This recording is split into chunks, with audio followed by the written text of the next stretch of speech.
Aceh hebat kan, termiskin di Sumatera. Jadi, padahal aset daerah triliunan jumlahnya.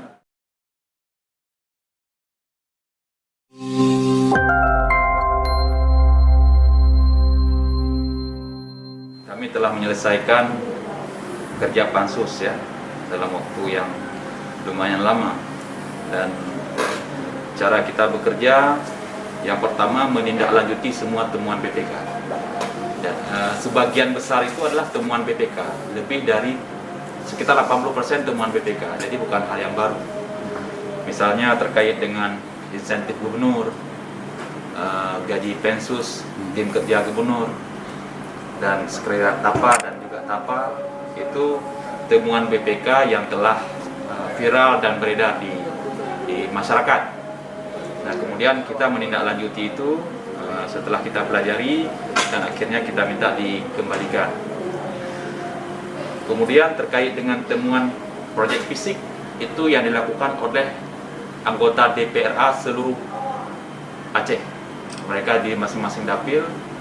Kemudian nanti hasil temuan di dapil diserahkan ke pansus untuk dilaporkan, dan juga temuan-temuan lainnya terkait dengan bantuan keuangan bersifat khusus, kemudian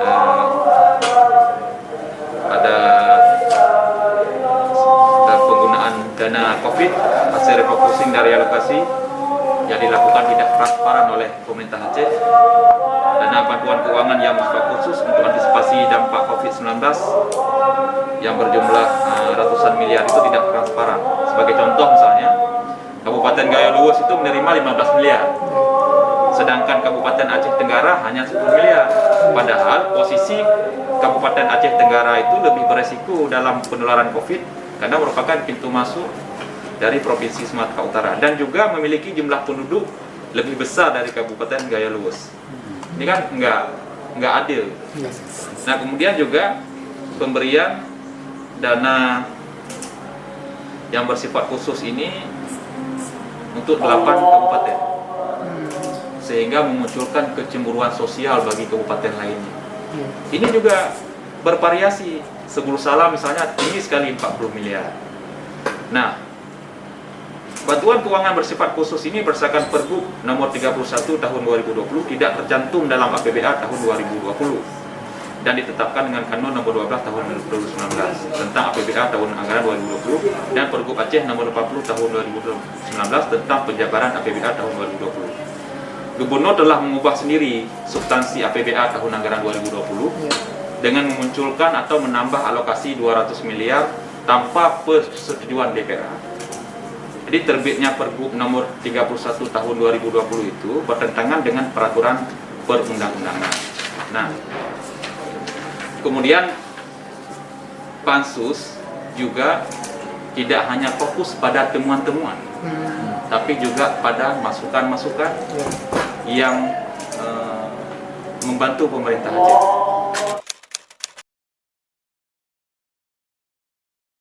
Salah satunya pemerintah Aceh bisa meningkatkan jumlah PAD untuk ke depan dengan cara aset daerah harus diperjelas, harus dikelola dengan baik. SOP penyelesaian harus segera disusun, regulasi terkait pajak harus jelas, SDM pengelola pajak harus profesional. Kita juga merekomendasi dibentuk badan pendapatan daerah secara khusus. Di DPR. Itu. Selama ini kan BPKA, ini badan pendapatan daerah tersendiri. Sehingga dia banyak ruang inovasi-inovasi nanti untuk pendapatan daerah. Jika itu dilakukan, maka sesuai dengan kesepakatan badan anggaran dengan TAPA. Karena otsus ke depan akan berkurang, solusinya apa? Aset harus dikelola dengan baik. Ada 4 triliun ya. 4 triliun aset Aceh tidak jelas. Tidak jelas. Sekarang. Sama sekali tidak jelas, dan kita tadi minta pimpinan DPRA untuk membentuk pansus aset Aceh ke depan. Nah, kemudian banyak temuan lainnya yang sangat kecewa pansus itu, misalnya terkait dengan PAA selama ini, pendapatan asli Aceh.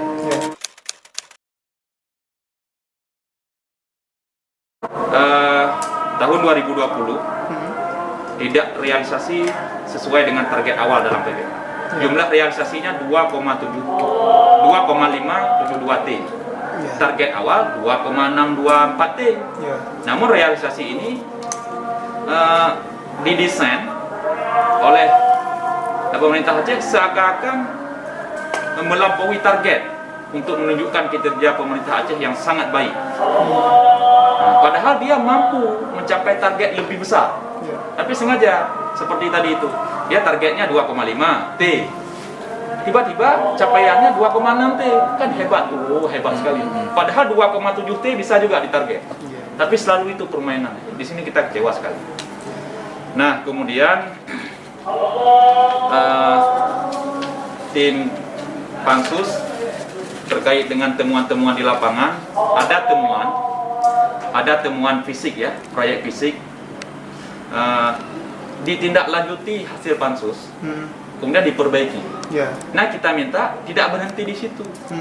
Sebagai contoh misalnya, ini perlu dicatat dan digarisbawahi. Contoh itu pekerjaan jembatan Krung Teguh Abia. Nilai kontraknya 12 miliar lebih. Temuan BPK ya, temuan BPK kekurangan volume 5 miliar 400 juta sekian. Teman-teman Dapil ini turun ke sana, kemudian menemukan sesuai dengan temuan BPK, viral di media, kemudian diperbaiki. Saat kami turun kembali sudah diperbaiki. Nah, bukan berarti masalahnya sudah selesai. Mengapa mereka perbaiki? Karena Pansus menemukan. Kalau Pansus tidak turun, kan tidak diperbaiki. Maka kita minta pekerjaan Krung Teguh Abia itu tetap masuk ke dalam audit investigatif lanjutan oleh aparat penegak hukum.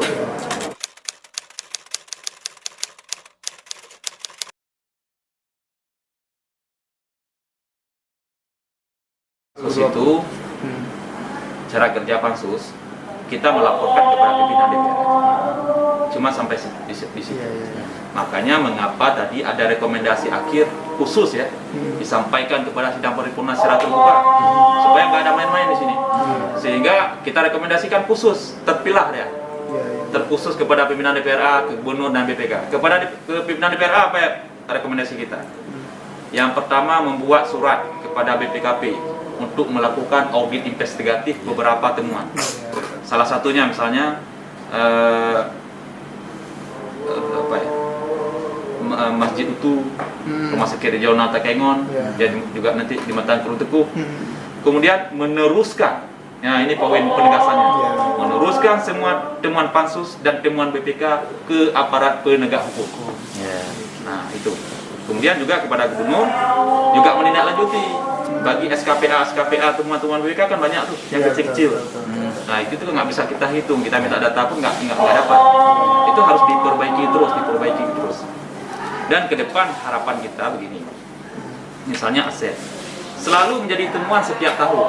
Tapi kalau sudah diperbaiki, ada aset ini perlu dilelang ya dilelang, ini perlu dihapus ya dihapus, ya ini perlu dihibah ke perusahaan ya dihibah. Sehingga nilainya kan semakin berkurang, nggak menjadi temuan setiap tahun. Untuk mendapatkan pendapatan Aceh bisa kok, bisa. 2023 dana otsus berkurang setengah. Apa solusi lain pemerintah Aceh untuk mendapatkan pendapatan Aceh? Masa cuma 2,9 triliun, nggak sampai 3 triliun? Padahal kalau cara yang betul itu 3 triliun lebih bisa. Cuman ya selama ini bisa dikatakan untuk pendapatan asli Aceh, pemerintah Aceh sengaja tidak mau memasang target.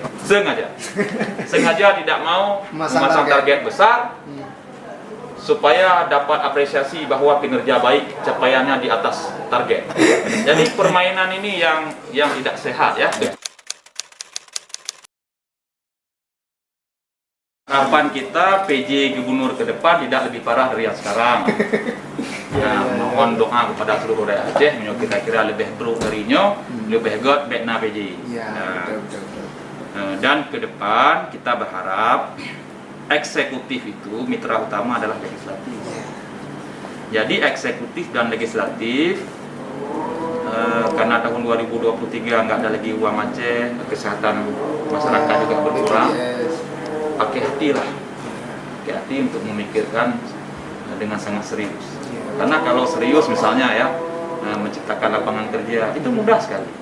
Nah, mudah sekali mendapatkan pendapatan daerah seperti tadi. Ini tidak akan pernah bisa. Pendapatan kita itu cuma bisa lewat pajak.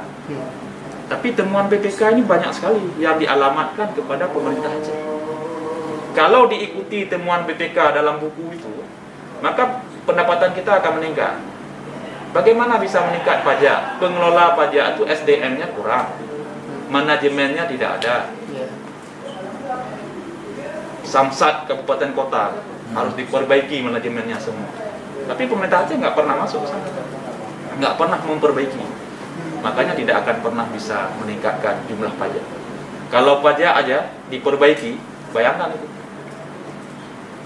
Ratusan miliar bisa triliun pendapatan Aceh melalui pajak. Jika mau serius ya, semuanya bisa. Karena ini nggak serius, Pak. Ya, karena nggak serius, makanya tadi lahir pantun. Ya. Pantun itu untuk mudah mengingat ya. Ya, gitu.